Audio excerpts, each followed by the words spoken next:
जबलपुर के राष्ट्रीय राजमार्ग 30 और 12 के चौराहे पर स्थित अंधमुख बधिर विद्यालय की छत धराशायी हो गई, जिससे एकाएक स्कूल में अफरा तफरी का माहौल बन गया।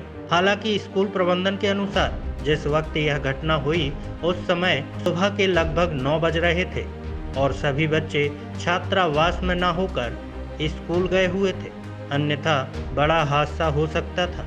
घटना की जानकारी तत्काल ही वरिष्ठ अधिकारियों को दी गई, जिसके उपरांत तहसीलदार गोरखपुर ने कलेक्टर के आदेश पर संज्ञान लिया एवं घटना की जांच की।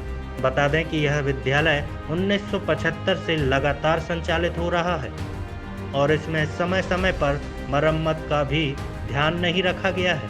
अब पीडब्ल्यूडी के द्वारा इसे अयोग्य भी घोषित कर दिया गया है, किंतु अभी तक कोई नया भवन निर्माण नहीं होने से विद्यालय इसी क्षतिग्रस्त भवन में संचालित किया जा रहा है। अक्सर देखा जाता है कि शासन द्वारा सांप निकल जाने के बाद ही लकीर पीटने का काम किया जाता है और हमारी सरकारें तो दुर्घटना हो जाने के बाद ही गंभीरता को समझ पाती है।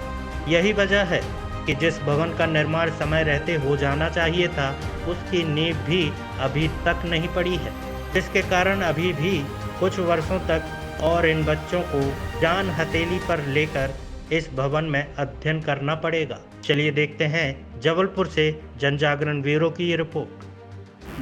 क्या घटना कब हुई? एक्चुअली मुझे जानकारी प्राप्त हुई थी एसडीएम महोदय के तरफ से कि जो अंधमुख स्कूल है वहाँ की बिल्डिंग का कोई प्लास्टर वगैरह गिर गया है, तो वो मौके पर मैं निरीक्षण करने आई हूँ उसका। कितना क्या डैमेज हुआ है? डैमेज तो ज़्यादा कुछ नहीं है, 1/1 का जो रूम नंबर 24 है उसका प्लास्टर थोड़ा गिर गया है। कुछ और भी कई जगह डैमेज है यहाँ पर।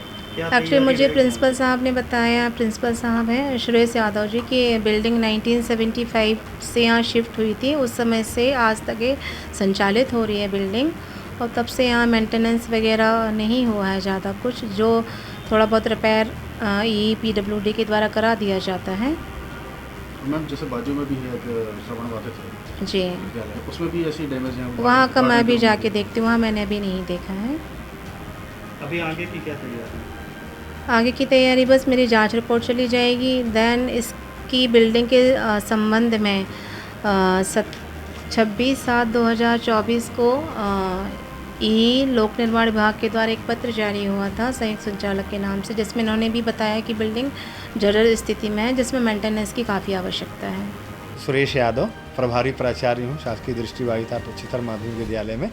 मुझे 10:20 पर हमारे जो वार्डन हैं कैलाश बरकड़े जी, तो फ़ोन आया कि मीडिया वाले आए हैं और रूम नंबर 24 का प्लास्टर गिर गया है एक कोने का।